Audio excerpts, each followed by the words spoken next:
Se você fosse chamado para pregar o evangelho, como que você faria isso?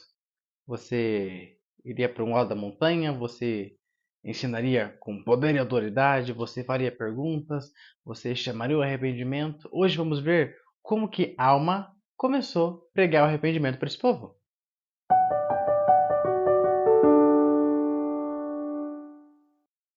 Olá, meu nome é Antônio Freire e esse é mais um Conhecendo o Livro de Mormon em 5 minutos.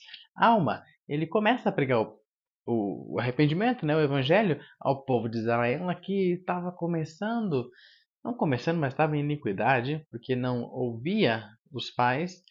E é interessante que ele começa a pregar de uma forma diferente. Em vez de ele falar coisas, ele começa a fazer perguntas, para que aquelas perguntas comecem a causar uma introspecção e de dentro para fora as pessoas mudassem ou tivessem um desejo de mudar. Então, esse capítulo 5 de Alma, se a gente conta, realmente tem 42 perguntas, mas tem algumas perguntas duplicadas que se tornam 50. Então, há tanto tempo atrás, o progresso pessoal tinha, né? As moças, elas anotavam todas as perguntas, respondia cada pergunta, era bem legal, bem interessante. Mas, isso a gente pode usar na nossa própria vida, tendo progresso pessoal ou não. Esse capítulo 5 de Alma serve como um eletrocardiograma, né, do nosso coração. A gente sabe que esse exame de eletrocardiograma, ele mede, né, não sei exatamente, mas ele fala sobre a saúde do nosso coração. E hoje em dia fala sobre a saúde do nosso coração, mas o nosso coração interno. Sabe aquela pessoa que quando você deita no sofá, começa a ter pensamentos, sentimentos que ninguém mais conhece? Então, é esse tipo de coração, essa pessoa que a alma ele prega, ele quer que essa pessoa mude. E no versículo 7 ele fala sobre uma transformação de coração. Transformar e mudar não é somente, eu mudei daqui para lá.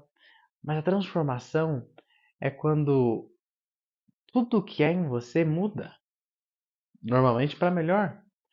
Então, o que era antes não é a mesma coisa que tem agora. Aqui no versículo 14, ele fala: se a gente já tem nascido espiritualmente de Deus e se a gente recebeu a imagem de Deus no nosso semblante. Sabe quando eu vejo isso daqui, eu penso, né, de uma água cristalina, cristalino, num lago, talvez numa praia tranquila, vendo a minha imagem refletida, até mesmo no espelho. Será que quando eu vejo o meu reflexo, né? Você vê o seu reflexo, você consegue enxergar Deus? Talvez não Deus em pessoa, mas será que a sua face, será que o seu semblante, será que as suas atitudes, suas ações brilham de tal forma que você, mas também as outras pessoas, quando olham para você, elas podem ver a Deus? A gente aprende lá em Mateus 5, do 14 ao 16, que o Senhor fala: Vós sois a luz do mundo, e que não se pode esconder uma cidade edificada sobre o monte, nem se acende a candeia e se coloca debaixo do alqueire, mas no velador, que dá luz a todos que estão na casa. Assim resplandeça a vossa luz diante dos homens, para que vejam vossas boas obras e glorifiquem a vosso Pai que está nos céus. Então, é assim que funciona. Se nós mudamos, as outras pessoas, elas verão Deus através de nosso semblante. Então, que a gente não mude por um momento, como se fosse uma motivação como se fosse um fogo de palha que vai e volta, né, e apaga, mas seja aquele fogo, aquela tora, aquele carvão que queima, fica na brasa. Tem que ser essa disciplina. A gente precisa ser diligente em guardar os mandamentos do Senhor.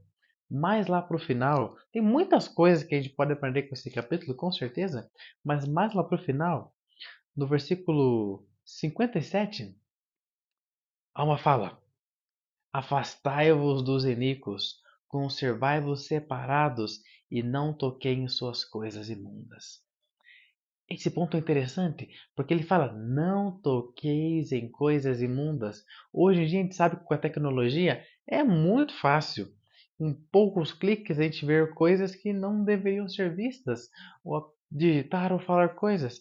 Então, ele fala: não toqueis. Que quando a gente pega o nosso celular, nosso tablet, nosso computador, a gente não toque em coisas imundas. que a gente não se incline para o pecado. Não somente essa analogia com o celular, a tecnologia, mas ele não fala pra gente não pecar, não, né, não permanecer no pecado. Ele fala, não toqueis. Quando a gente passa 1 centímetro para a linha do adversário, o adversário vai ter poder sobre nós.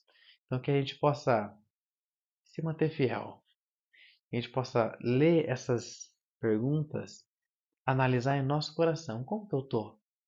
Como é que está o meu coração? Será que eu tenho mudado, me transformado em uma pessoa melhor?